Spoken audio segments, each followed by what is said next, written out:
Okay, so today we are going to discuss how we feel very much stuck sometimes in reactionary behaviors in our lives, okay? So what would be a reactionary behavior? A reactionary behavior would be, for example, walking on the street and suddenly the rain starts pouring and you have to start running, okay? What happened? The rain pours, you have no equipment to counter that, and then you start running. A very reactionary behavior. The rain is not in your control. You don't have tools or leverage points that you can control. And then basically what happens is that you end up running. You end up reacting to the rain, to the change of the variable, to the change of the environment, right? And this is where we feel, and this is when we say, oh my God, my life is so fucked. I've been caught in the middle of rain again. I'm pissed in traffic again. Fuck, my work is not going well. Oh my God, my emotional health and my mental health is in ruins. And I'm crying and I don't know where to go and what to do. Okay? Now, how to counter reactionary behavior?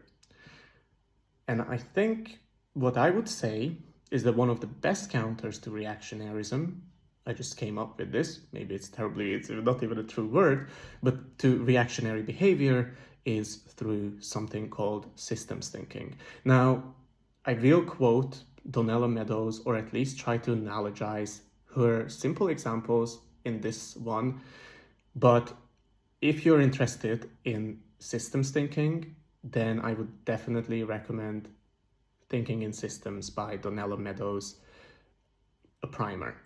It's an amazing book and it really gives a new perspective on how to not be reactive and how to see the world in a very different, hyper interconnected way of embedded and nested systems that are not isolated, but in fact infinitely intertwined. Okay?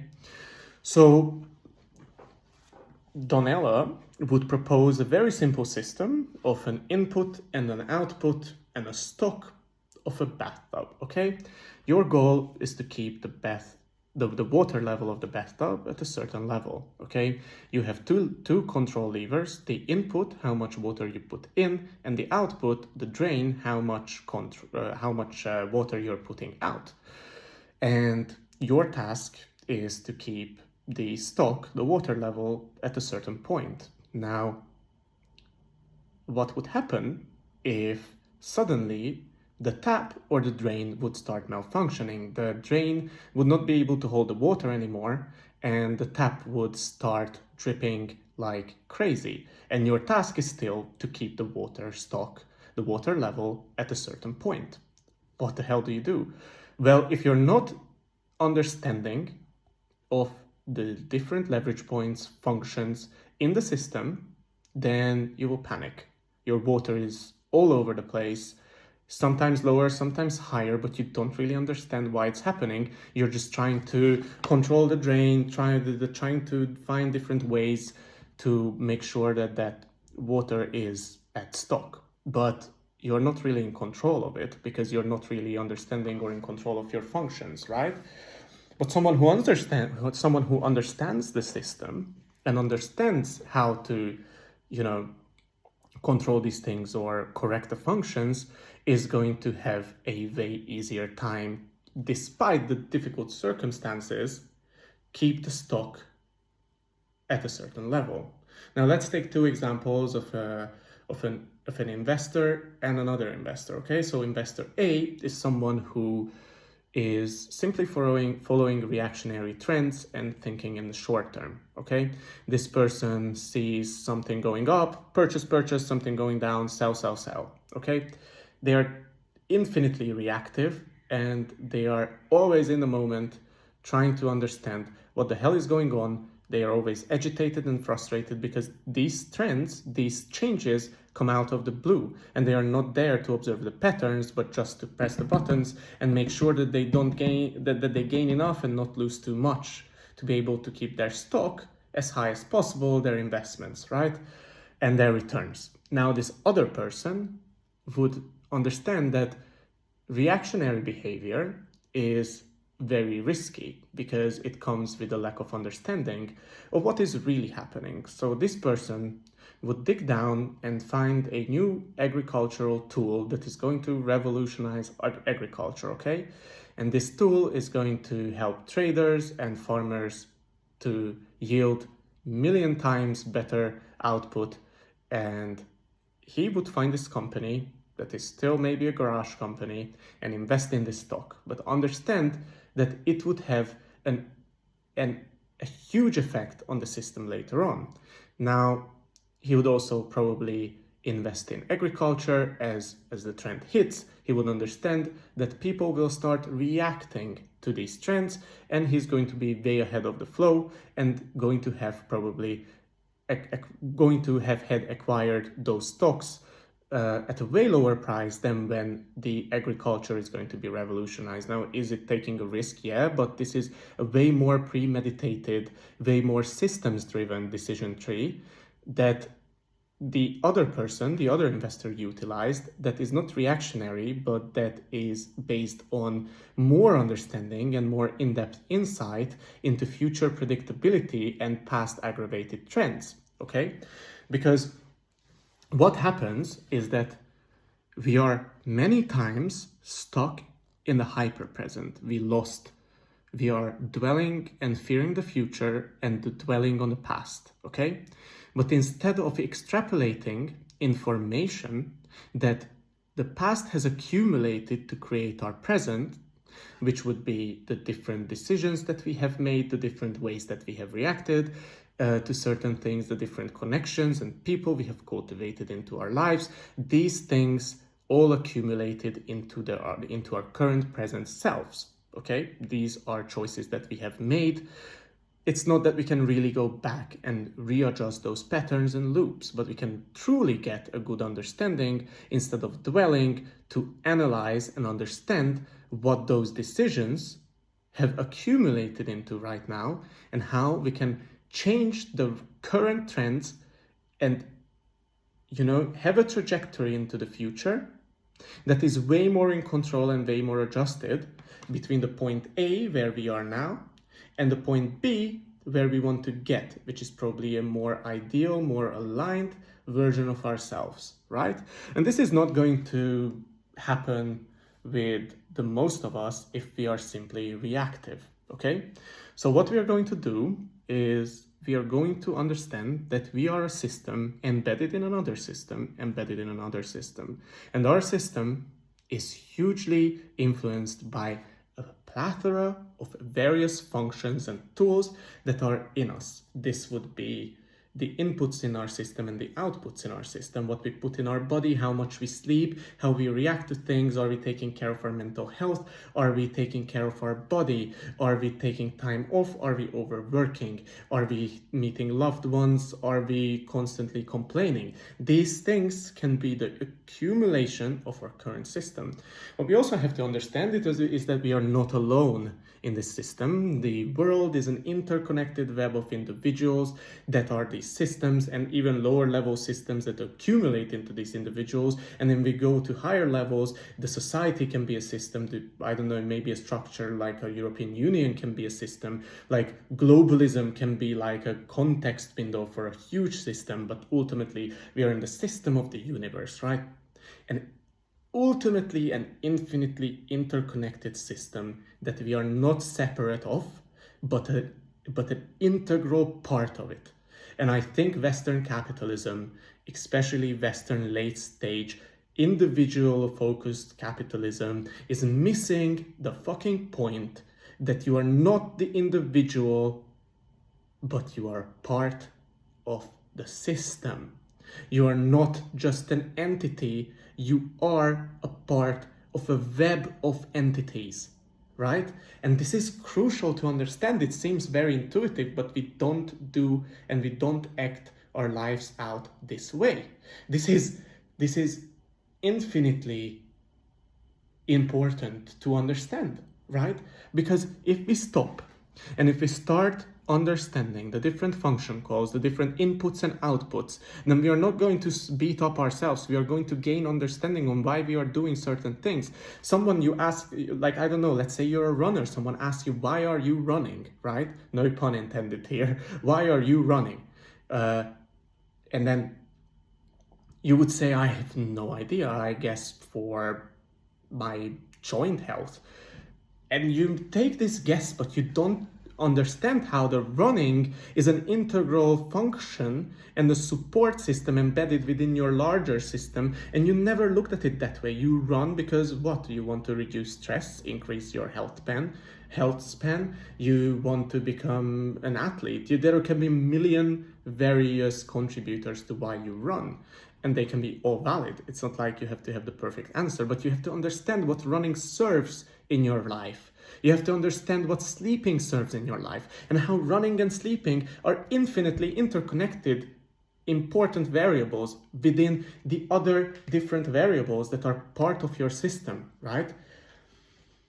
And this is why there is, I think, this other analogy of the elephant, and then there are these people without sight who go to this elephant and they make different observations of this elephant, okay? And one is looking at checking the ears, and basically they are like, yeah, oh, so the elephant is this very soft material that, is capable of hearing and everything. It's the elephant is a huge ear, for example. The other person is observing the trunk and makes observations about the trunk, and they are starting to have a fight because both of their points of view are valid, but they are narrow enough to miss the point of the system, that the elephant is not the ear or not the trunk, but the interconnected whole of the elephant, right? And even in that, we are missing the point that the elephant is part of an ecosystem, and more and more and more. And this is why this is not really systems thinking. Is a complementary addition to scientific observation, but it also shows how idiotic and lobotomized it is to think merely in fields of physics or chemistry or I don't know, sports science, whatever, because everything is fucking connected, right? This is what we have to understand. This is like crucial to understand, that it's very important to have the individual research, to make the observations, to have the understanding, but the real understanding, the real insight, the real control when it comes to, being a part of this unfolding consciousness in the universe will come from a systems point of view. It will come from a systems point of view because you are, whether you want it or not, a part of this universal system. And maybe that is part of something else, and maybe it's not that important to comprehend to some extent, but it is important to comprehend that we have more control than we think. So we have to understand that we have to be very compassionate with ourselves when we are reacting, but it should be a cue, a mindfulness cue, that we are reacting for a reason. We are reacting and acting out certain patterns. Let's say you're having an argument for the 50th time with your sibling or your parents. Why is that happening? Because you are just doing the same reactionary based behavior and not adjusted any leverage point or replaced any functions in your system. And then you are expecting a different result where you shouldn't, because you have not done the due diligence to change the status quo of your system. You just have the input and the same reactionary output without the need or the want to get from point A to point B in a systems thinking driven understanding, right? And this path is not going to be linear. It's not going to be a straightforward goal. It's going to be adjustment after adjustment after adjustment, and understanding of your different levers, your different control mechanisms. But this is also bringing a lot of compassion, self-knowledge, self-understanding, and curiosity-driven behavior. It rained, right? I had to run. Why didn't I understand that the rain is coming? Why didn't I bring an umbrella? What was that led me to be outside in the rain without any tools to counter adjust to the circumstances that have arisen. Okay, anyway, grammar brain fart. You get what I mean, right? So yeah, I hope this made sense. And I don't want to like prolong this, but if you want a deeper dive into systems thinking and systems understanding, then please just like let me know, because I'm very happy to talk about this topic. It's like I'm infinitely interested in this, but I don't want to like push the video through. But like if you, the next time you feel like reacting, you're in traffic and you want to press the honk or scream and be like, fuck this shit, right? And what you're going to do is that allow that anger to arise and to be, it's okay. Why are you angry? Is it a time constraint? You didn't plan right? You're stuck in traffic that you're always stuck in? Is the traffic any variable in your control? Could you have done otherwise? Could you have prepared better? Maybe you have to pee and that makes you more aggravated. Why didn't you go to the bathroom when you understood that on a systems level, there will be various variables that will influence how you feel? You could put in a nice podcast. You could make your time worthwhile instead of hyper-focused on point A to point B that are influenced by variables that you don't control. Control what you can, understand as much as you can, and break down your system, your inputs and outputs, and your functions, and your different tools and leverage points, and see how you can benefit from this over time, because the outcomes are going to be infinitely better, and you're going to stop thinking in immediate terms, and you will see things in horizons, time frames, and with more in-depth understanding than what you would do if you would just stay a reactionary agent. It's okay to react, right? It's okay. We all react. Life is a huge reaction. There's always a point in our lives where first we react, but there's a difference between the people who learn of the reaction, who dissect it, who pit it, who understand it, who contextualize it, and then adjust the behavior, that when the next reaction comes, they're in more control and they don't destroy, they don't punish themselves, they adjust. Adjust is an infinite process of compassion, calmness, because everything is fucking transient. Whatever comes will pass away, whatever arises will go by. But what we can do is to be present and see how we can change the outcomes with the wisdom that we can cultivate over time, and with the compassion that we can give to ourselves, our communities, our different systems, right? Do it with love, do it with care, and don't hyperfixate on the outcome. Don't hyperfixate on the past.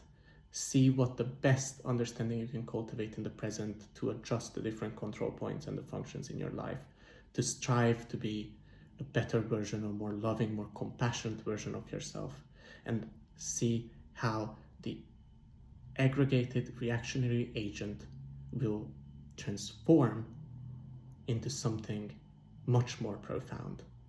Have a great day.